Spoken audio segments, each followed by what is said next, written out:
wanita-wanita yang dikisahkan dalam Al-Quran. Itu, ibu-ibu, semoga ke depan ibu bisa menyimak karena nanti ada lagi kuis-kuisnya, ya. Nah, di dalam Al-Quran itu dari surah Al-Fatihah sampai surah An-Nas itu ada disebutkan wanita-wanita. Ada yang baik, ada yang buruk, ya. Nah, di sini saya akan sedikit mengupas untuk ibu-ibu yang buruk-buruknya maupun yang baik-baiknya. Yang buruk supaya kita tahu itu buruk sehingga kita bisa menghindarinya. Yang baik supaya kita bisa mengambil teladan dalam kehidupan kita. Nah, yang buruk dulu ya, yang buruk dulu. Yang buruk itu yang pertama yaitu sangat terkenal sekali, Zulaikha. Nah, ini seorang wanita istri pejabat menteri di kerajaan Mesir, namanya Aziz. Nah, dia di rumah itu kaya raya, ya, populer, cantik juga. Di rumahnya punya hadim, punya pembantu namanya Yusuf, pemuda yang ganteng, tampan, ya. Nah, sejak pertama melihat Yusuf, Zulaikha jatuh cinta sama Yusuf, ya, karena ketampanannya. Alhamdulillah, karena Yusuf ini orang beriman, Allah melindungi Yusuf. Tetapi di sini pelajarannya, ternyata kejadian Zulaikha ini sengaja ditulis oleh Allah Ta'ala sebab sampai hari kiamat akan terus terjadi di dalam hati wanita Zulaikha yang lainnya, di mana seorang wanita yang sudah punya suami tapi masih naksir pria lain. Oleh karena itu, ini pelajaran buat kita, jangan ya sampai terjadi seperti Zulaikha. Ya, kita harus banyak-banyak istighfar supaya keburukan-keburukan nafsu dan hasrat itu jangan sampai mengambil alih diri kita. Waktu itu Zulaikha khilaf, dia dikendalikan oleh hawa nafsunya. Nah, supaya kita terlindung dari keburukan hawa nafsu seperti Zulaikha, kita harus senantiasa membaca istighfar, mohon perlindungan kepada Allah SWT. Ada lagi contoh buruk yang kedua, yaitu istrinya Abu Lahab. Ya, di dalam surat 111 ayat yang keempat, di situ kan diawali dengan A'udzubillahi minasyaitonir rajim, bismillahirrahmanirrahim, tabbat yada abi lahabi wa tab. Yang keempat, wa imra'atuhu hammalatal hatab. Yang artinya binasalah Abu Lahab, binasalah kedua tangan Abu Lahab sebinasa-binasanya, dan istrinya, wa imra'atuhu, dan istrinya Abu Lahab, hammalatal hatab, yang memikul kayu bakar. Kenapa Allah Ta'ala mencatat keburukan istri Abu Lahab ini? Ya, karena ini juga sifat yang ada dalam diri wanita. Ya, sifatnya itu buruk, suka menghasut. Nama aslinya itu Arwah bin Harab, tapi di masyarakat istrinya Abu Lahab ini dipanggilnya Ummu Jamil. Artinya apa? Wanita cantik.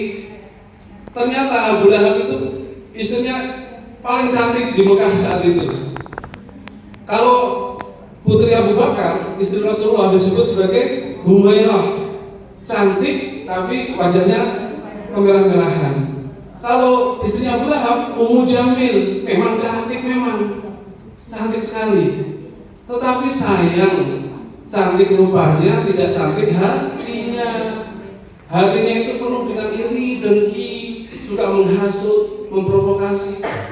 Ketika Nabi Muhammad SAW mendapatkan wahyu untuk mengajak kaum Mekah menyembah Allah, meninggalkan berhala, Abu Jahal emosi, istrinya emosi.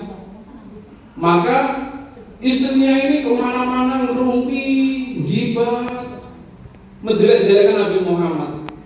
Ummu Jamil ini menfitnah Nabi Muhammad Shallallahu Alaihi Wasallam, yang sehingga kemudian Allah mengazabnya dengan azab yang memalukan. Inilah bagaimana suka menghasut Nabi. Nabi itu jujur, al-amin, bijaksana, penyabar. Kadang-kadang Ummu Jamil ini kalau pas bersamaan Nabi Muhammad lewat, dia taruh itu kerikil-kerikil, duri-duri di jalan Nabi Muhammad. Pokoknya jahat sekali. Sehingga kemudian sifat buruknya itu diabadikan dalam Al-Quran supaya menjadi pelajaran untuk ibu-ibu semuanya. Dan kami juga kaum lelaki ya, kaum lelaki juga kadang-kadang menghasut juga. Kemudian ada lagi nih keburukan yang ada dalam diri wanita. Contohnya dalam keluarga Nabi Lut dan juga keluarga Nabi Nuh. Nabi Lut, Nabi Nuh itu adalah utusan Allah, tetapi istrinya justru menjadi pembangkang. Membangkang kepada suaminya, membangkang kepada Allah. Di zaman Nabi Lut, masyarakatnya itu biasa homoseks.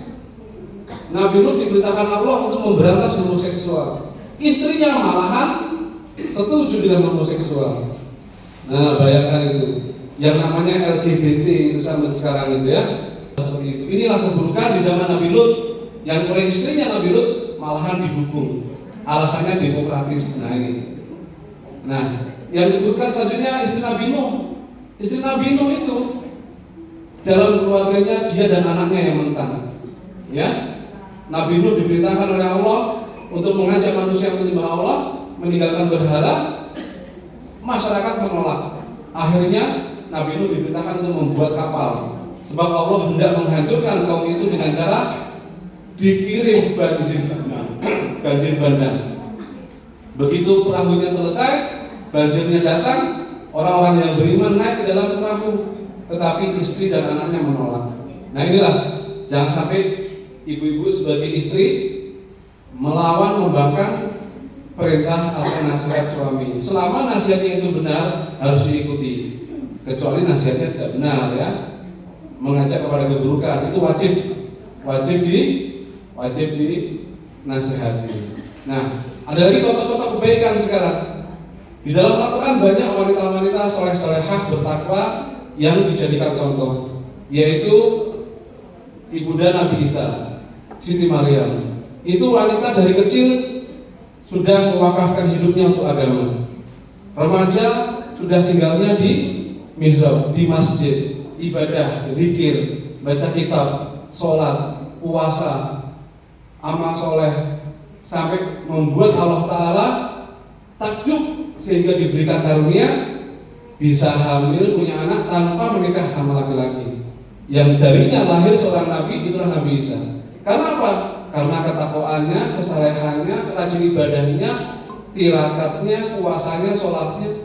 Ini contoh, boleh kita tiru bagaimana memelihara kehormatan ketakwaan seperti Siti Maryam. Ada lagi contoh, yaitu di dalam Al-Quran istri Nabi Ibrahim, Siti Hajar.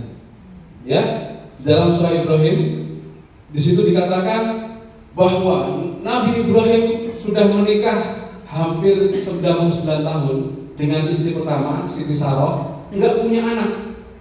Suatu ketika menikah sama Siti Hajar, istri kedua, punya anak. Nah, begitu punya anak, anaknya itu masih bayi, sudah mendapatkan perintah oleh Allah Ta'ala untuk ditinggalkan itu si Hajar dan Ismail yang masih bayi di lembah Mekah yang tandus di samping Ka'bah. Nah, luar biasa.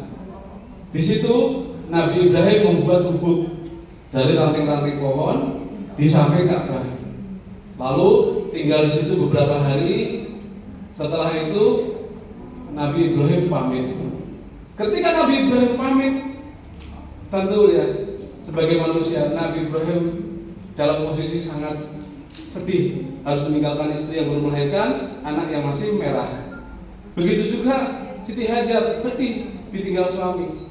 Siti Hajar nanya, wahai suamiku, apakah ini perintah Allah?